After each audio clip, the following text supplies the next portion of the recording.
Fala, caneta preta. Estamos aqui agora, portanto, no último simulado, simulado 8, Cefaz Minas, tá? Vamos lá. Então aqui foi mais do mesmo, né? Não teve como. Cobrei muita coisa que eu já tinha cobrado, mas vamos lá. Respeito das ferramentas relacionadas ao CI/CD, assinale a alternativa correta. E aí eu cobrei ferramentas de CI e CD, né? Muito específica, né? Sinceramente falando, eu acho que não deveria vir assim para vocês, tá? Mas eu tive inspiração nessa questão aqui por causa de uma questão do TRT Alagoas, tá? Mas beleza, vamos ver. CircleCI é uma ferramenta open source e free também no modo on-premise para habilitar uma pipeline de CI e CD, né? Então, errado porque não é open source, mas como eu disse, nem precisa entrar nas peculiaridades do CircleCI, a não ser que esteja no seu edital, né? Para configurar um ambiente de CI e CD com Jenkins. Acho que errei aqui, faltou um N aqui no Jenkins. Agora que eu vi aqui, ó. Jenkins. Pronto. É necessário colocar um arquivo .jenkins file, né? Eu até coloquei aqui, né, como que a gente faz para habilitar isso no Jenkins. Tá?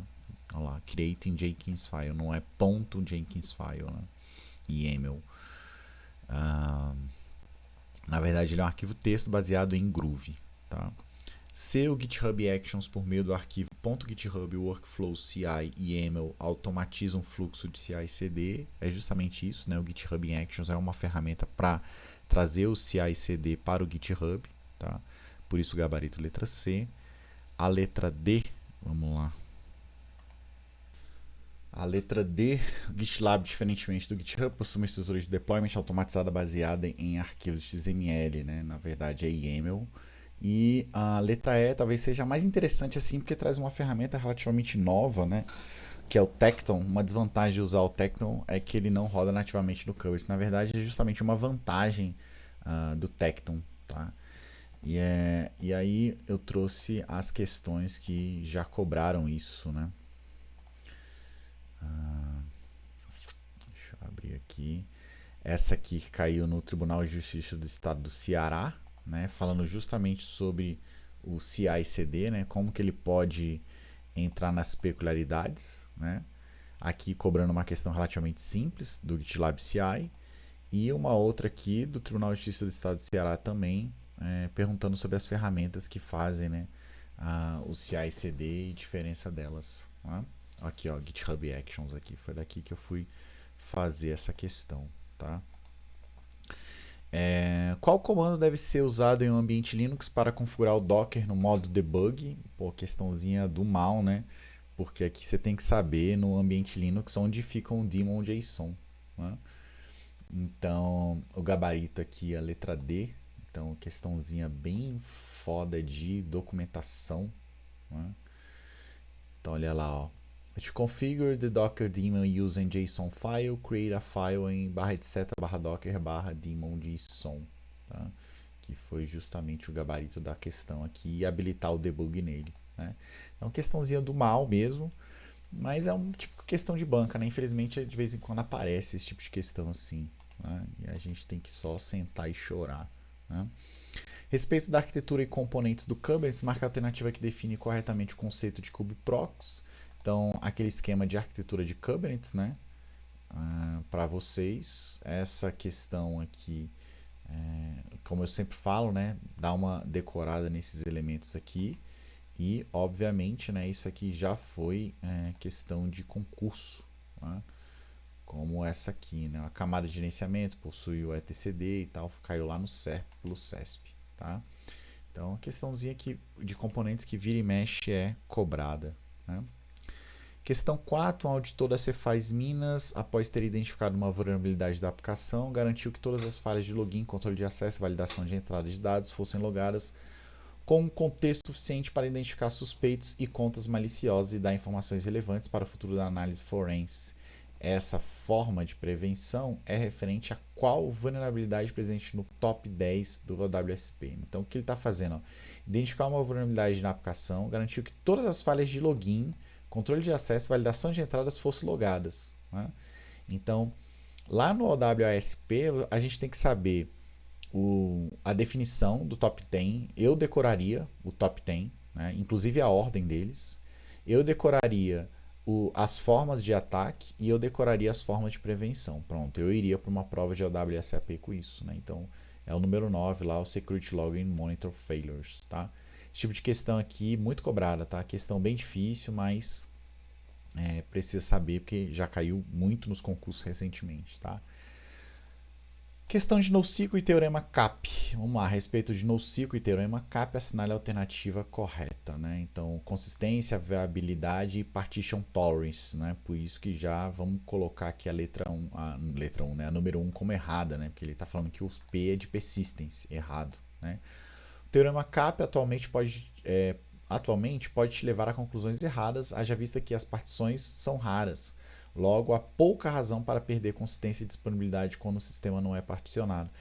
É uma questão que hoje em dia se debate muito, tá? Trouxe até um artigo aqui sobre o que é o teorema CAP, se ele pode levar você a conclusões erradas ou não. Ó. How the rules have changed, por causa das evoluções dos bancos como um todo, tá? Então, primeiro um artigo da IBM aqui, só mostrando o que é o teorema CAP, acho que vale a pena dar uma lida, tá? E depois um artigo da Infoque falando sobre as evoluções do teorema CAP e o que hoje é discutido, né? Cara, se eu fosse fazer uma prova, isso aqui aí você falar NoSQL, muito específico e tal, pô, foi tema de prova da redação da Perito 2018. Se eu estivesse fazendo aquela prova, eu não fui fazer aquela prova. Mas se eu estivesse fazendo aquela prova, com certeza eu traria NoSQL, traria teorema CAP, estaria sobre os debates dele, né? Algo que eu sempre gosto muito de fazer, tá? E aí vale lembrar aqui ó, que a FGV já cobrou essa questão recentemente em concursos. Né? Relação do teorema CAP, suas propriedades no banco de dados, na Cefaz Minas. Olha lá, ó, consistência, atomicidade e performance aqui. Tá? Então, acho que vale muito a pena dar uma olhada nisso aqui, beleza? Eu não lembro qual que era o gabarito aqui, mas a atomicidade é garantia que toda requisição recebida pelo sistema em uma sala será respondida, mas não tem nada a ver com atomicidade, né? Atomicidade é ou tudo ou nada, né? Performance é a garantia que o sistema continua. Eu acho que ele quis fazer uma confusão com o teorema CAP, né? Mas não tem lá, na verdade, atomicidade, né? Consistência, viability, partition tolerance. Então ele quis fazer o mesmo peguinha. Eu quis fazer o mesmo peguinha que essa questão. Por isso que aqui, salvo engano, era gabarito letra A. Tá? Consistência garantia que o sistema devolverá a resposta correta, cada requisição de correta. Então, uma questão que eu, se eu fosse FGV, eu trabalharia melhor nela. Né?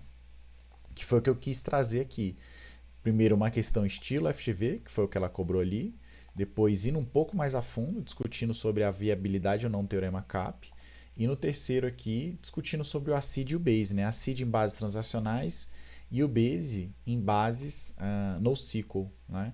Que é justamente essa imagem aqui. Ó. Basic Available, Soft State, Eventual Consistent. Tá? E qual que é o erro aqui? Vamos lembrar. Representa duas filosofias de design distintas com relação ao Spectrum, consistência e disponibilidade. Este está relacionado ao Basic Availability, Separate Data and Eventual Consistency. Não, na verdade o erro né, do Base é Basic Availability, Soft State and Eventual Consistency. Tá? Sendo que o Basic Availability significa que o banco de dados está disponível a todo momento né, pelo teorema CAP. E o Soft State significa que até mesmo sem uma entrada, né, o estado do sistema pode mudar. E consistência eventual significa que o sistema pode eventualmente ficar will become, né, eventualmente vai se tornar consistente, tá? Mas pode ser que em algum momento você consulte dados não consistentes, né? Então, acho que o ACID é muito comum, né? Atomicidade, consistência, isolamento e durabilidade, mas vejo pouca banca cobrando base, né? Então, eu trouxe essa questão aqui. Existem 6 tipos de fatos, que é a principal tabela em um data warehouse. Qual dos listados acima não é um tipo delas? Então, questãozinha decoreba maroto, né? Decorar os tipos aqui das tabelas fatos, né? Então, isso aqui já foi cobrado em prova, tá? Então, cadê aqui? Cadê aqui? Em algum lugar. Tabelas fatos. Ó, transacional, aggregate, periodic, snapshots e o factless tables. Né? Então, nesse caso aqui, o que não é uma delas é justamente a letra E, a dinâmica. Tá? Das características abaixo, qual delas está associada a um ODS, Operational Data Store? Então, aqui não está associada a um Operational Data Store. Não, qual delas está associada a um Operational Data Store? Né? É um banco de dados utilizado ali de forma eventual na área de ETL, né? Então atua como um repositório que armazena dados mais atuais na organização. Sim, justamente no processo de ETL, para evitar com que você vá lá na fonte de novo, você pode ir no seu ODS, né? Diferentemente do DW, que é não volátil, aqui os dados já são voláteis, né? São mais custosos para ser implementado que um DW, não. Possuem queries mais simplificadas, pois guardam snapshot de dados históricos. Não, não tem dado histórico. Guarda dados não estruturados com esquema free. Também não. Guarda dados já estruturados. E o Amazon Redshift é um exemplo de ODS e pode ser utilizado na cloud ou on-premise. Né? Não, não é um exemplo de ODS, sim de DW. Né? Então, é interessante isso aqui. It can configure consistency ODS can only structure. O ODS só pode guardar dados estruturados, né? Esse que foi. E um outro assunto que eu acho que pode ser cobrado, né, é esse lance de data marts, né? Até trouxe aqui o que é um data mart, o banco de dados, né? Tem muita questão que. E hoje em dia, né, data lake, vide CGU, né? Data lake caiu na CGU como lago de dados, salvo engano, né? Então, toda essa estrutura aqui de BI, os tipos de data mart, né? Esse aqui, data mart dependente, preenche armazenamento com subconjunto de informações de data warehouse centralizado, e o independente, que não depende desse dado centralizado, né? Uma outra aposta minha aí, esses tipos de data mart. Eu não cobrei isso, mas uma outra aposta, tá? 8. Qual é o nível de modelagem? Mostra todos os passos, incluindo os caminhos de exceções, mas omitindo alguns detalhes técnicos, né? Então, isso aqui diretamente lá da norma, né, nos níveis de modelagem, tá? Que é o nível de modelagem aqui. Vamos lá, que isso aqui já caiu bastante, mas hoje em dia realmente não tá muito. É um tema de BPM, BPMN, né? Que eu resolvi colocar aqui na prova de vocês. Então, os níveis de modelagem aqui, BPM, isso aqui já caiu muito, assim. Mas descritiva, analítica e executável, né? Decoreba forte mesmo. Então, descritiva, sobre o qual a maioria dos consultores de BPM não é o alto nível, analítica mais detalhada e executável, né, traz a parte de implementação. E aí, qual nível de modelagem mostra todos os passos, incluindo os caminhos, exceções, mas omitindo alguns detalhes técnicos. Né? Então é justamente a letra D, porque ela está no meio termo aqui. Né? Isso aqui já caiu bastante, cara. Tipo de modelagem aqui. Trouxe algumas questões aqui do caderno de prova. Então isso aqui já caiu bastante, mas faz um tempo que eu não vejo isso aqui em concurso, sabe? Mas enfim, resolvi trazer uma questão diferente em relação a esse aspecto, tá? Bom, e também recomendo ouvir aqui, ó, um podcast que a gente fez para o Estratégia, que foi especificamente para a CGU, tá?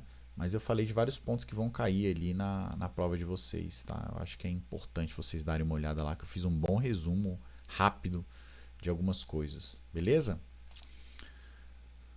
Bom, galera, é isso. Último simulado aí do Canetas Pretas. Muito obrigado pela confiança e nos vemos nas apostas finais, beleza? Falou!